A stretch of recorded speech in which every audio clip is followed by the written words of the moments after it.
Hello everyone, and now we move into game number 3 in this best of 3 series. We are now playing on Last Refuge 1.3. Gonna go ahead and speed things up to 6 times speed because, well, I can do that, and I just don't have that much time to make, pleasantry talks for a minute and a half. So let's go ahead and slow things down as we reach the 2-minute mark. We can see that WarchiefRich is spawning as the teal Night Elf player on the bottom, not teal, blue Night Elf player on the bottom left-hand side of the map. Meanwhile, on the top right, we have FoCuS spawning as the teal Orc. Orc versus Night Elf. I'd be absolutely stunned if any of these players change their races, since these are professional players who, well, pretty much stick to one race and know this matchup extremely well. Now, Last Refuge, a map that has a large number of creep camps and a lot of orange creep camps at that. I'm a strong believer in that the Blade Master is one of the heroes that benefit most from items.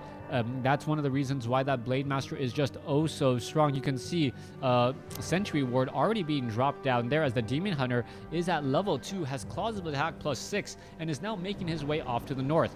Alright, Grunt, gonna get in a shot. No, does not. Takes a miss. Thank you for the ping, whoever you are, as a second Sentry Ward now dropped down. Alright, Demon Hunter, if he actually teched Immolation, that would be hilarious, as he could just stand right here and say, hey, have a bonfire around me. You can warm up your hands on me, as you see a mana burn now onto that Blade Master. Blade Master quickly finishes off an Archer, though. That Archer getting caught in transit, not quite sure what happened, and there is that Sentry Ward. Very, very well placed. Dust of Appearance to figure out that there was a Sentry Ward right there, said, you know what, I don't like you having insight into my base. My base belongs to me. Get this Sentry Ward out of here. Demon Hunter now going to be playing a little bit of a solo game. You can see that he's already taking the tier 2, not getting any additional archers from that Ancient of War.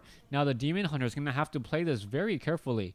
He cannot suffer too much damage on this Demon Hunter. Otherwise, he's going to end up having to drain his Moonwells. He does have a fair bit of Moonwells right now, but the day is a very, very long time, and drinking all of your Moonwell juice right as daybreak hits is just not good Night Elf practices. It is another resource that you are pretty much trying to manage that other races don't have to deal with as much. Yes, the day-night cycle in WarCraft 3, one of the things that is perhaps not talked about nearly enough in the world of real-time strategy games, and something that even went to the wayside in StarCraft 2. Now, let's go ahead and look back over here. The Blade Master now running back around. Demon Hunter now heading back off to the north. You can see a Wisp is doing a little bit of scouting. That Wisp isn't really threatening anyone or anything, but still, spears are going to poke at him as the Wisp now hides off to the north and says, I can see you, and you can't see me. Demon Hunter tries to make its way in, but there are enough grunts there to really push back here. The Demon Hunter does not want to get caught in between 3 Orc burrows and a grunt. Decides smartly to back off there as the Demon Hunter is still wandering around, not quite sure what to do. Blade Master does have Boots of Speed, is not able to catch up to that Demon Hunter who also has Boots of Speed, as they are now wandering around the map, and I'm not quite sure who's going to actually come out ahead in this. The Demon Hunter wants this time to set up his Ancients of Wind and get those Druids of the Talon.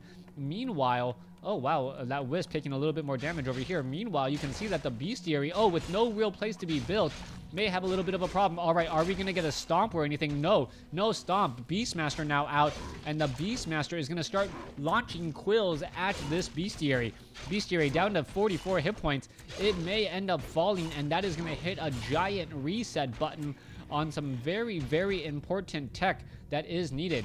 Blade Master now chasing after. Tauren Chieftain now chasing after as well. Is he going to be able to get in a Stomp? No Stomp there. There is a Boots of Speed, and that was left behind by the Demon Hunter. Beautiful play in order to get the Beastmaster back home.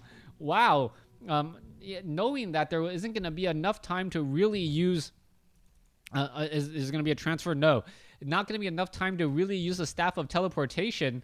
Leaves behind a pair of shoes to be picked up. Nice play there. I'm sure that the Beastmaster could have made it back out, but that still was a very elegant play that most people would not have thought of in that moment.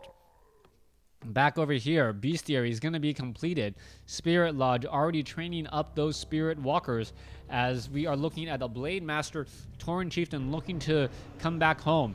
All right, mana burn onto a Spirit Walker, not much mana lost. Beastmaster wants to drop some Quill Beast, but not going to be able to do all too much as the units are now in full retreat. I think WarchiefRich is going to have a little bit of a more difficult time in this game number 3. Unless the Druids of the Talon are already heavy in number with plenty of mana. That is going to be a definite problem. There's a Fairy Fire there. Was it on the Blade Master? No. Who was the Fairy Fire on? No, I could have sworn I saw him cast Fairy Fire. It could have been on one of the creeps, as we see the remaining units now all taken out. Demon Hunter, Beastmaster now looking to clear out the Ogre Warrior creep camp, but the Blade Master is going to spot this. Is he going to perhaps get some easy damage? Yes, onto that Demon Hunter. Demon Hunter now in a little bit of trouble. Who's going to get the experience? Not quite sure who got it. The Demon Hunter, however, did get the item, a Potion of Greater Mana. Going to be perhaps semi-useful as the Ancient of War gets in a little bit of extra damage and perhaps is going to try and fight against the Spirit Walkers here. All right, this is pretty much going to be free experience for for FoCuS. FoCuS getting in that Ancient of War kill. Not very much experience, but still experience nonetheless, and that is not something you want to freely give up to your opponent. 31/50 supply compared to 43/50. WarchiefRich is in definite trouble. FoCuS seems to just be dominating the supply count, and if he can perhaps get that Blade Master to level 3 first, that is going to be continuing to add insult to injury there. Tauren Chieftain now turns back around. Ogre Magi gets the experience and another Potion of Greater Mana. Demon Hunter has Demon Hunter does not have the Potion of Greater Mana. Beastmaster has it. Demon Hunter, with only at level 2 though, not going to be able to burn off enough mana, in my opinion, against that Tauren Chieftain, who could land a number of shockwaves and really cause a bit of problems for those Druids of the Talon. Blade Master right there. There's one Druid of the Talon. There is a very, very nice very nice ensnare right there. Blade Master, we see a little bit of a fight there. Quill Beast, Pocket Factory, and that Druid of the Talon is just trying to break free, but having a little bit of trouble. All right, here we go. Fighting now underway. Shockwave hitting some of those units, but not very many of them. Tauren Chieftain is now out on the field. Mana burn waiting to hit onto that Tauren Chieftain. Just waiting for it. There you go. Down to 99 mana as we now see some Spirit Link now coming through. Blade Master trying to finish off some units, but just constantly up in the air as we are now looking at the Demon Hunter now with the Potion of Invulnerability trying to fight back. All right, a good Shockwave hitting some units, but only taking down one unit. And now the Demon Hunter is going to be in a little bit of trouble as his Potion of Greater Invulnerability has come to an end. Units are now trying to run around back and forth. Raider low on hit points. Grunt low on hit points, but very good micromanagement coming in from FoCuS to save the lower hit point units. Now you can see that there is some ensnares trying to get underway. Peons now joining in on the fight, and the Peons are the ones with the most amount of hit points, causing the problem as the remaining Orc units now need to go back home and heal back up.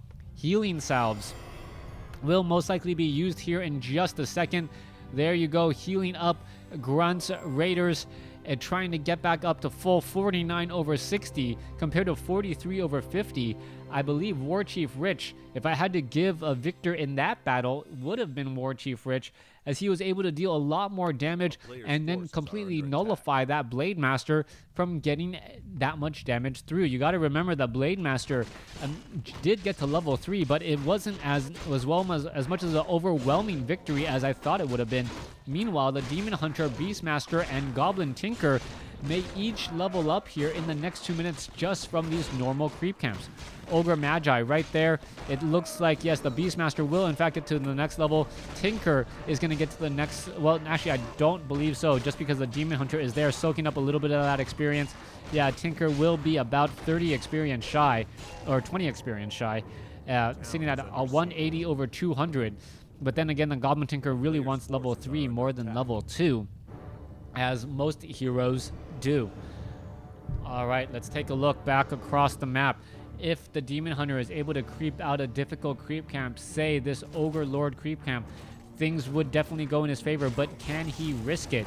He doesn't know where exactly that Blade Master is. If that Blade Master is nearby, it will be spotted though by this Hawk, so that's a little bit of a reprieve right there, as the Demon Hunter is going to end up being a little bit shy of level 3. Level 3 is going to be absolutely necessary for that level 2 mana burn and to shut down that Tauren Chieftain and those shockwaves. Blade Master now heads off to the north. You can see that the Druid of the Talon is right there. Blade Master now makes its way over there. A little bit of extra damage being brought through. Double ensnares and losing 2 Fairy Dragons. That easily giving experience to the Tauren Chieftain and that Blade Master. That is just going to be an absolute nightmare as a mana burn does come through. All right.